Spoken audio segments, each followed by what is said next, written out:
Deus tem para a nossa vida nesta noite. Amém? O tema da nossa palavra é o coração de um cristão. Amém? Se você está anotando, coloque aí o coração de um cristão. Lembrando que não é a mesma mensagem da primeira reunião. Amém?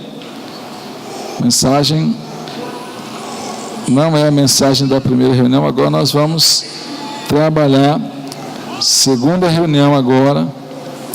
Deus trazendo algo especial para a nossa vida nesta noite. Amém? Salmo 108:1. Salmo 108:1. Aleluias. O coração de um cristão tem que estar preparado. Fala comigo, o coração de um cristão tem que estar preparado. Amém? Salmo 108:1. Obrigado. Glória a Deus. No Data Show, coloca para nós, Jefferson, para ver essa versão aqui, sempre essa versão é diferente. E está dizendo o seguinte, vamos ler junto o que está no Data Show, depois o que está aí na sua versão, tá bom? Vamos lá? Colocou, Jefferson? Para nós?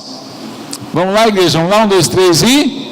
Meu coração está firme, ó Deus, cantarei e louvarei, ó glória minha. Amém? Agora, como que está na sua Bíblia aqui? Na minha versão está o seguinte, ó: preparado está o meu coração, ó Deus, cantarei e salmodiarei com toda a minha alma. Amém? Como é que está aí na sua Bíblia aí? Vamos ler?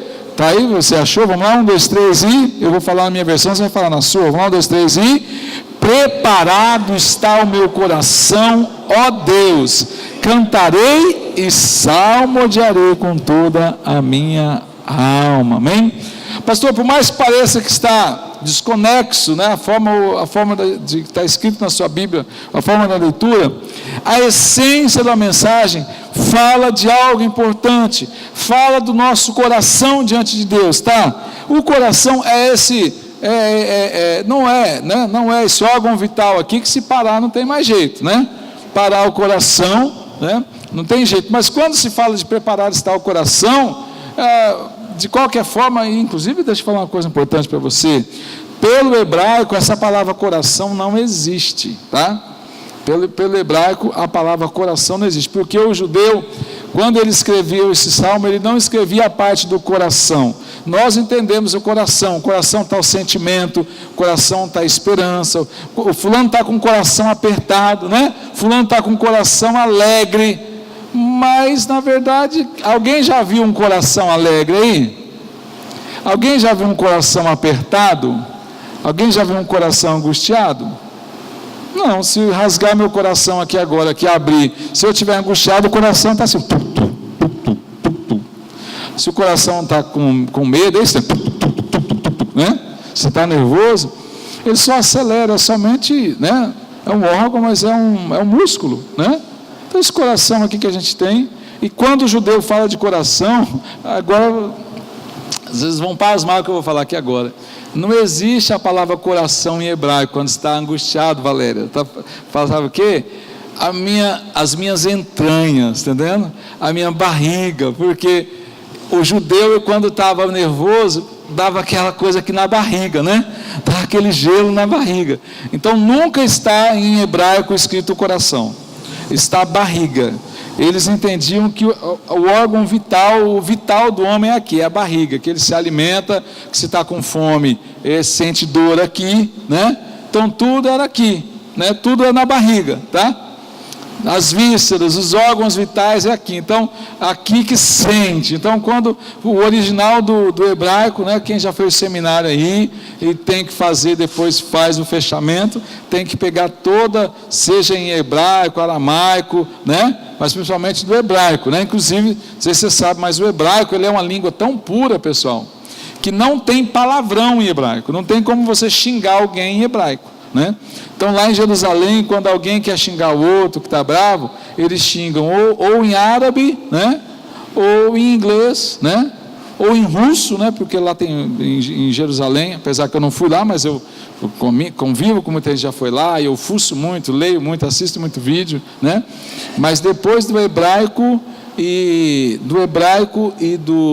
do árabe, a língua mais falada lá, junto com o inglês, é o russo, né? Porque quando a Rússia, da Terceira Guerra Mundial, quando foi instalado Israel como país, os russos voltaram, né, para a Terra Santa. Então lá se fala muito russo, principalmente do lado judeu, né? Então quando se fala preparar o meu coração a Deus, se falava das entranhas mesmo aqui, do estômago, né? Estou angustiado, meu estômago. Então não tem como falar em português, né, os tradutores falar o meu estômago está angustiado. Aí tem que escrever, meu coração está angustiado, porque na nossa cultura ocidental, o coração reflete o sentimento, mas na verdade não é o coração, na verdade tudo, o pensamento, tudo sai aqui, ó, né? Da nossa mente. O seu coração não está angustiado, sua cabeça está angustiada, aí você está com sono, com tristeza, com alegria, mas tudo vem daqui. O corpo, sim, muitas vezes ele reflete o nosso sentimento. O corpo por inteiro reflete o nosso sentimento, mas é da nossa alma, é do nosso cérebro, do intelecto, que se produz toda a informação e sofre ou não. Por exemplo, vou falar a verdade aqui, quando você passa uma pressão, né? Ou alguém te chateia, o que acontece? Primeira coisa, a maioria das vezes, o quê? Dor de cabeça. Dá uma dor de cabeça, né? Você dá aquela ira santa ali. Se você está muito nervoso, dá dor de barriga, né? Tem gente que tem que correr para o banheiro, não tem jeito, né? Então, o corpo muitas vezes realmente expressa. Outra coisa que acontece também, se a gente está com medo, o que acontece? O corpo o quê? Expressa, né? Eu lembro de um irmão há muitos anos atrás, que ele, pela primeira vez, foi convidado para cantar, e era um culto de quinta-feira, um culto bem simples. Só que ele nunca tinha cantado. Ele falou, rapaz, eu quero cantar, rapaz. Eu falei, não, rapaz, é só você. Eu não vou falar o nome dele, que alguns de vocês podem conhecer ele, quase certeza. E aí, ele gostava muito de cantar hinos do Jair Pires, né? E o Jair Pires não é o Mateus, tá? Não é o Mateus mesmo, não. O Mateus já falou, não sou eu. Você nem gosta do Jair Pires? Gosta. Você conhece algum hino do Jair Pires? Não? Tá. Mas o Jair Pires é muito famoso, né? No Brasil todo aí, muita gente já, né? Ele já partiu com o Senhor já. Então esse senhor também. Mas aí ele foi cantar uma música chamada Coragem, né? E ele cantava assim, ó: se as lutas desta vida te faz chorar, coragem, meu irmão, coragem. Mas aí ele começou assim, ó: se as lutas desta vida te faz chorar. E ele tremia tanto que o microfone, ele, coragem, meu irmão, né? Aí uns irmãos baixavam a cabeça, começavam a rir, outros começavam, oh, Jesus tem misericórdia, não deixa eu pecar, né? Né? Mas não tinha jeito, porque ele estava com tanto medo, tanto nervoso, que ele não conseguia segurar o microfone, e a música falava coragem, né? Coragem. O corpo expressa aquilo que está na mente, em várias coisas. Se está com medo, treme, né? Se está assustado, quem é que já levou um susto assim, que o seu cabelo arrupia todo, né? Fica todo arrepiado. Eu ainda tenho alguns cabelos ainda, tá? Aqui. O pessoal quer que eu tire, eu falei, não, gente, vou segurar esse cabelo aqui, tem muito cabelo para arrepiar aqui ainda, né? Amém? Então, o corpo expressa aquilo que a gente sente, mas vem da onde, pessoal? Da nossa mente, né? Nosso cérebro realmente é o grande. Quando o salmista fala, preparado está o meu coração a Deus, e eu cantarei e salmodiarei a ti com toda a minha alma, se traz de um intelecto. Por isso que o apóstolo fala, estou preparado para um culto racional, um culto inteligente diante de Deus. Você está preparado nessa noite para esse culto racional e receber uma palavra da parte de Deus para a sua mente e para o seu coração, amém? Amém. Então feche seus olhos, põe a mão no seu coração e nós vamos fazer essa oração simbólica do coração, amém? Então fale comigo assim, Senhor Jesus, que nesta noite o meu coração vença uma terra boa, uma terra pronta para receber a semente da tua palavra, e que esta semente venha germinar, nascer, crescer e gerar fruto do teu Espírito Santo. Amém? Querendo ou não, nós fizemos uma oração metafórica. Primeiro, que o nosso coração não tem terra aqui dentro. Segundo, que não tem como plantar nada aqui dentro e nem nascer nada.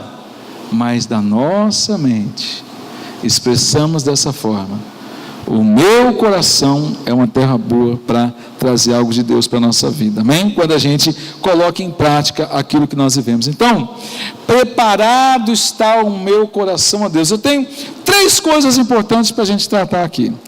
A primeira, do coração e do cristão. Lembra que eu falei, né? O importante da consciência de você ser um cristão, o do coração de um cristão, né? E aí sim, pastor, o coração do cristão, vou continuar falando, mas lembre-se, o coração está na sua atitude, a forma de pensar, falar, agir, responder aquilo que acontece. Mas quando o coração do cristão, ele é preparado, nada pode abalar a sua vida. Amém? Então fala comigo assim: um coração preparado é inabalável. Pastor, será que isso é verdade mesmo? O nosso coração pode ser inabalável? Pode, desde quando estamos preparados. Lembra que eu falei agora? Um coração o que, gente? Preparado. Sempre o fator surpresa gera um prejuízo muito maior. O que acontece com acidente? Acidente, ninguém estava preparado. Aconteceu. Mas imagine um acidente onde toda a família está com cinto de segurança. O dano é menor. Agora um acidente onde todo mundo está sem cinto de segurança. O dano é maior. Então, quando a gente não está preparado para algo, sempre a dor é maior, o prejuízo é maior, o dano é maior. Então, um cristão que tem o coração preparado, aí fala assim: nada pode abalar a sua vida. Primeiro, quando estamos preparados em Deus, a nossa vida já está escondida em Deus. Nada acontece se Deus não permitir. Seja tentação, seja provação, seja tribulação, seja luta. Por mais que a gente pense, mas pastor, como? Eu sou crente fiel, eu busco a palavra de Deus, eu ando na tua presença, mas eu tenho passado tantas lutas, eu tenho passado tantas dificuldades, eu tenho passado situações que, quando eu não tinha o Senhor, que eu não servia o Senhor, eu nunca passei. Por que eu estou passando isso agora? E aí você pode falar assim: eu quase fiquei louco, e eu poderia ter feito besteira, mas por causa do temor ao Senhor eu continuo de pé. Então está aí a resposta. O seu coração está inabalável, mesmo diante de tanta desgraça, de tanta luta, de tanta lágrima. E aí você está pensando agora: meu Deus, é verdade. Você já imaginou a luta que você já passou?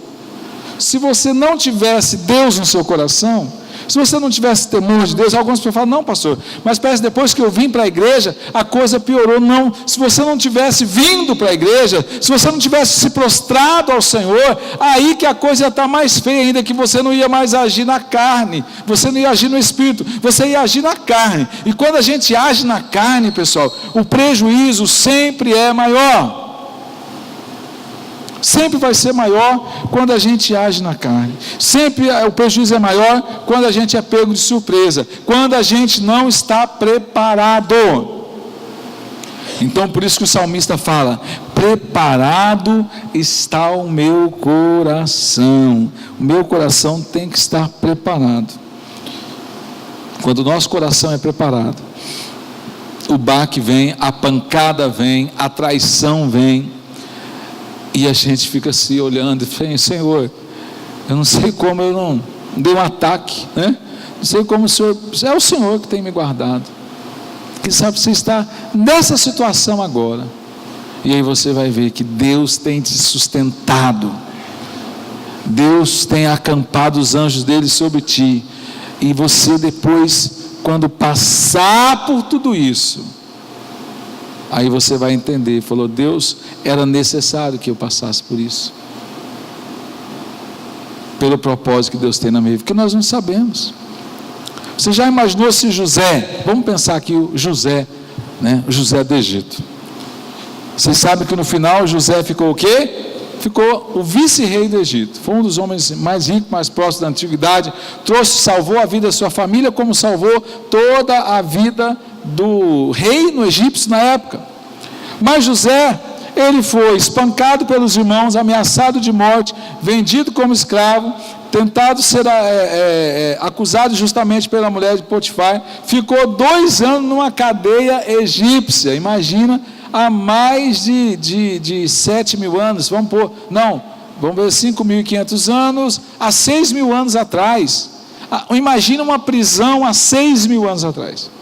Josué ficou preso e depois virou. Mas você já imaginou se Deus falasse assim para José: ó José, você vai ser um grande rei, você vai salvar sua nação, você vai salvar a nação egípcia, mas antes seus irmãos vão tentar te matar, você vai ser preso, você vai ser escravo, entendendo? A mulher de Potifar vai tentar te seduzir, não vai dar certo, vai te jogar numa masmorra. O que José ia fazer? E José fala: não, Senhor, eu não quero não, passa para o meu irmão, passa para Rubem, meu irmão mais velho, eu estou muito novo. Irmãos, o problema, quando a gente quer a vitória, a gente até almeja a vitória, a gente vê a vitória pela fé, mas se Deus nos avisar antes, toda a luta que nós vamos passar, para até chegar na vitória, tem gente que não quer passar pela luta, não, aliás, tem gente não, ninguém quer passar pela luta, ninguém quer passar, a gente só quer que a resposta já venha, essa é a verdade. Então é desafiador. Agora, se nós estamos em Cristo, se nós estamos com Cristo, nada pode nos abalar. Vamos dizer o seguinte: pastor, vamos entristecer? Vai chorar muito? Vai pensar muitas vezes em desistir? Mas mesmo assim você vai pensar: poxa, eu pensei muitas vezes em desistir, mas eu não desisti, porque irmãos, muitas vezes a atitude que é o final, o pensamento é uma coisa, por mais que Jesus falou assim: aquele que pensou, em adulterar com a mulher, já pecou com ela. Quando Cristo fala isso, ele fala claramente o seguinte, ele fala claramente quando o camarada foi de todas as maneiras, se não tivesse nada que o impedisse, ele teria feito, mas ele não fez, mas ele só não fez porque o impediram de fazer. Por isso que Jesus falou: no seu coração já adulterou com ela. Não é que os dois adulteraram, não, aquele que pensou, aquele que maquinou, aquele que imaginou, no seu coração já adulterou. Não está querendo dizer que os dois adulteraram, não. Então se trata dessa mesma forma que, quem sabe muitas vezes você já pensou em desistir, mas mesmo assim você fala: Deus, dá uma vontade de desistir, mas aí eu não aguento, aí eu vou para os teus pés, eu vou chorar, eu olho para o Senhor, eu não consigo olhar para trás, eu sei que o Senhor vai me dar a vitória, se eu permanecer até o fim, amém? Sabe o que é isso? É porque você já tem um coração inabalável, o seu coração já está inabalável. A luta e o sofrimento, por mais que tente, por mais que você pense, por mais que alguém chega, assim como a mulher de Jó falou para ele: Jó, amaldiçoa teu Deus e morra, Jó. Ele falou: não vou fazer isso, eu não vou amaldiçoar o meu Deus. Jó amaldiçoou o dia, amaldiçoou tudo, mas Deus ele não amaldiçoava, porque era um homem que o coração dele era inabalável. Ele não chorou pela morte dos filhos? Com certeza chorou. Ele não chorou por tudo que tinha? Com certeza chorou. Ele chegou ao ponto máximo que nenhum homem poderia suportar, mas era a prova que ele tinha que passar. Você tem a sua prova, você tem a sua luta, você tem a sua dificuldade, e lembre-se que a hora que você resolver essa, vai vir outra, irmãos, não tem jeito. A hora que você resolve uma coisa, chega outra, né? Por quê? Porque Deus tem um plano para a nossa vida, e se nós somos com o coração inabalável, o coração estando preparado para receber a pancada, é muito melhor. Você consegue absorver muito mais, e até muitas vezes se livrar de alguma seta quando você está preparado. Por isso que a Bíblia fala, né? Muitos estão em nosso meio que dormem, porque não conseguem discernir o corpo de Cristo. Aí não está preparado. Aí a pancada vem, a armadilha vem, a pessoa cai, destruição e morte total. Amém? Então, quando o cristão tem um coração, o coração do cristão é preparado, nada pode abalar a sua vida. Amém, irmãos? Então fala comigo, um coração preparado é inabalável. Amém? Agora, quando o cristão é provado, Provérbios 17, 3, por favor, Provérbios 17, 3, abra sua Bíblia lá em Provérbios, capítulo 17, verso 3, e diz o seguinte: o crisol é para a prata e o forno para o ouro, mas o Senhor é quem prova os corações. Amém? Como é que está na versão aqui? O crisol é para a prata, o forno é para o ouro, mas o Senhor faz o que, irmãos?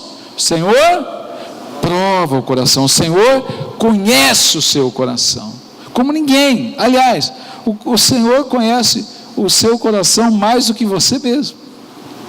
Porque lá em João ele fala assim: se o teu coração te condena, maior é Deus. Deus é maior que o seu coração, que conhece todas as coisas. Vamos ser provados. Quando um cristão é aprovado, quando ele é aprovado, ele vai passar por um processo. É como se fosse uma brasa viva, né, do poder de Deus sobre ele. Quando nós somos provados, passamos pelo fogo ali, né? Quando o profeta fala, se você passar pelo fogo, você não vai se queimar, se você passar pelas águas, você não vai se afogar. E essas promessas vêm de livramento, mas a provação, ela é quase que algo que ninguém consegue escapar da provação. Nem o próprio Jesus escapou da provação, e nem da tentação, que ele foi tentado no deserto. Jesus foi tentado no deserto e foi provado no jardim do Getsemane. No deserto ele passou pela tentação, onde o próprio diabo chegou diante dele e falou: se prostrares e me adorares, te dou tudo. E no final ele fala assim: afasta-te de mim, Satanás, porque só teu Deus adorará. Jesus passou pela tentação, mas ele passou pela aprovação. Aonde Jesus foi provado? Jesus foi provado quando estava ali no jardim de Getsemane, sabendo que naquele momento os guardas iriam lhe esbofetear, depois iriam passar por várias chicotadas, outro ia chegar, ia dar inclusive a Bíblia fala isso, que várias pessoas chegaram no rosto de Cristo com o punho fechado, e bateram tanto nele, está na Bíblia isso aí, que os olhos dele inchou tanto, que o pessoal batia e falava assim: você não é o Filho de Deus? Fale para nós quem é que está te batendo. A Bíblia fala que Jesus sabia que ele ia enfrentar a morte naquele momento, e ele estava sendo provado naquele momento, e a Bíblia fala que a angústia de Jesus foi tão forte, que o suor dele se tornou como gotas de sangue. Mas no momento final da provação, Jesus olha para o Pai e fala: Senhor, ele fala para o Pai isso aí, fala: Senhor, todavia faça de mim, passa de mim esse cálice. Quem estava falando assim: Senhor, deixa eu sair fora dessa, Pai, mas que todavia seja feita a sua vontade. É isso aí, não tem aquela música: afasta de mim esse cálice. Estava falando isso porque Jesus falou: passa de mim esse cálice, passa de mim esse processo. E Deus falou: não, você vai ter que passar por todo o processo. Quando Deus responde a ele que não tem jeito, você vai ter que passar, ele olha para o Pai e fala assim: mas que todavia seja feita a tua vontade. Muitas vezes, irmãos, a gente quer chegar até a vitória, mas a gente não quer passar pelos processos. O processo da provação, o processo da tentação, o processo da luta. E Cristo, para ser perfeito, como ele foi desde o princípio, e já era um estado de perfeição celestial, mas ele falou assim: olha, ele veio em carne, e assim como eu e você, ele sofreu todas as tentações, todas as dores, sofreu cansaço físico, não foi um super-herói como mostram nas revistas, como mostram nos desenhos animados, nos filmes. Não tem super-herói, não existe super-herói. Jesus veio em carne e sangue, e ele sofreu como eu e você sofreu, mas ele sofreu dor na hora da provação. Ele sofreu angústia de coração, ao ponto que a alma dele angustiou. Ele falou assim: eu estou angustiado até a morte. Jesus sofreu várias dores, a dor física, a dor da alma. Lembra da dor da alma que ele sofreu? Quando aqueles discípulos, que durante 3 anos, ele se dispôs por aqueles discípulos, ele não deixou faltar nada para aqueles discípulos, operou milagres para que aqueles discípulos vissem, ensinou, no momento que Jesus mais precisava dele, todos abandonaram, todos. Ao ponto que Pedro, Tiago e João falaram assim: gente, fica um pouquinho comigo aqui que eu estou angustiado até a morte. E saiu para orar. Quando voltou, os camaradas estavam dormindo, e ele olha para os discípulos e fala assim: vocês não puderam orar nem uma hora comigo? E os discípulos estavam entorpecidos de sono, não conseguiam entender por que tinham tanto sono. Sabe por quê? Porque naquele momento Jesus tinha que estar sozinho, sem amigos, sem ninguém, ao ponto de ser traído por um dos seus discípulos. Vai chegar momento, meu irmão, que você também vai se sentir sozinho, vai se sentir sozinho, vai se sentir sem amigos, vai se sentir sem ninguém, ao ponto de você olhar para Deus e falar: Senhor, o que eu fiz? Todo mundo me abandonou. Não tem coisa pior do que a gente se sentir abandonado, seja pelos parentes, seja muitas vezes por amigos, e até por irmãos em Cristo. Essa é a verdade. Esse é o momento que a gente vai ter que colocar diante do Senhor. Olha lá 1 Pedro, vamos fechar essa parte. 1 Pedro, capítulo 1 ao 7, versículo 7, fala uma coisa interessante dessa provação. Quando é provado no fogo, irmãos, querendo ou não, quem já queimou o dedo no fogo, né? Quem já teve aquela sensação de você desce da moto e você encosta a perna no escapamento da moto, que dá aquela fritada na hora ali, né? Esse tipo de queimadura mais leve. Provado pelo fogo, muitas vezes a gente passa a luta, somos provados pelo fogo. Vamos lá, 1 Pedro, versículo 1, 7. Amém? Todos acharem amém?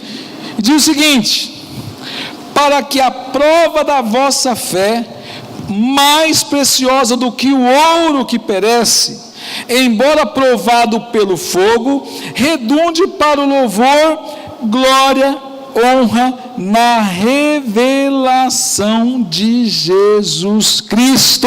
Por que está falando isso? Porque Jesus passou por essa prova, para que fosse revelado toda a glória dele, todo o sacrifício dele.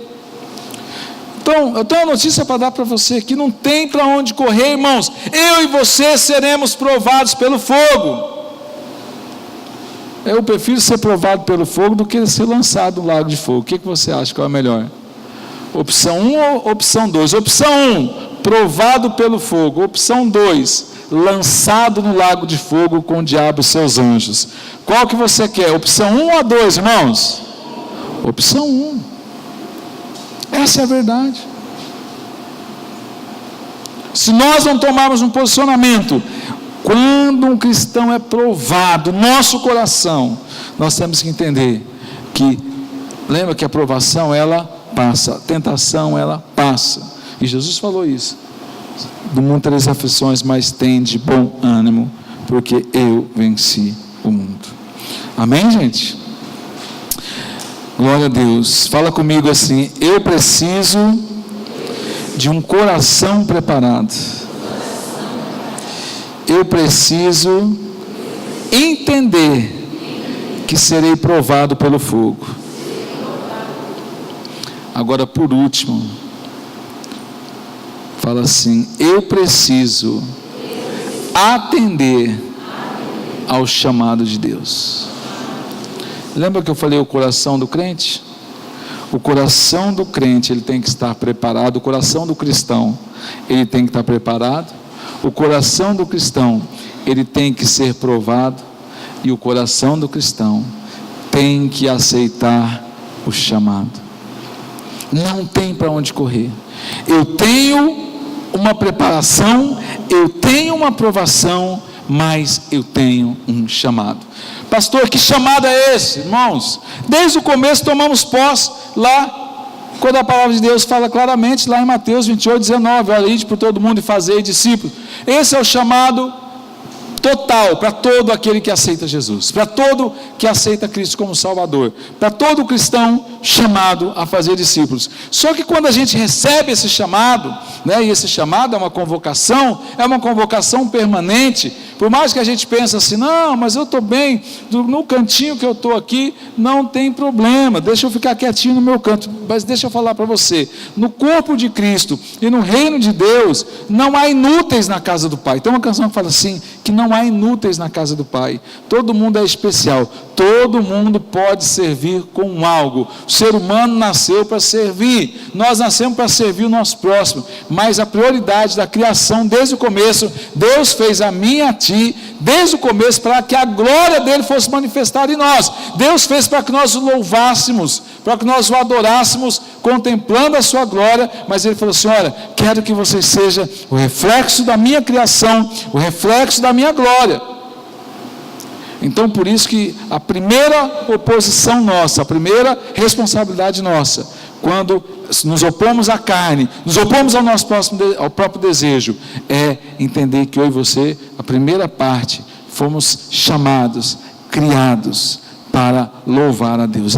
Esse é o nosso objetivo. Por isso que Jesus falou, quero um dia levar vocês para o céu comigo, para eternamente estar louvando e adorando ao Senhor. Então todo cristão tem um chamado, amém? Primeiro chamado, fala comigo assim, eu sou chamado a ser filho, amém? Eu sou chamado a ser filho, você é chamado a ser filho. Filho de quem, pessoal? Filho de Deus. Filho de Deus, todo aquele que o recebe como Salvador se torna o quê?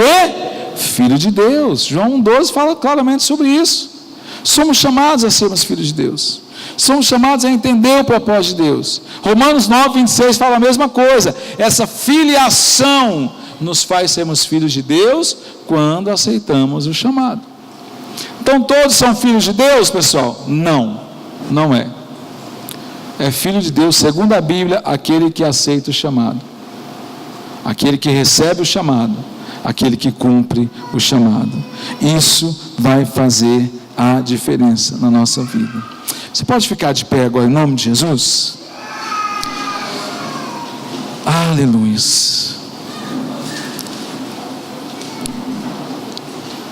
Queria que colocasse na tela, Jefferson, para nós, Romanos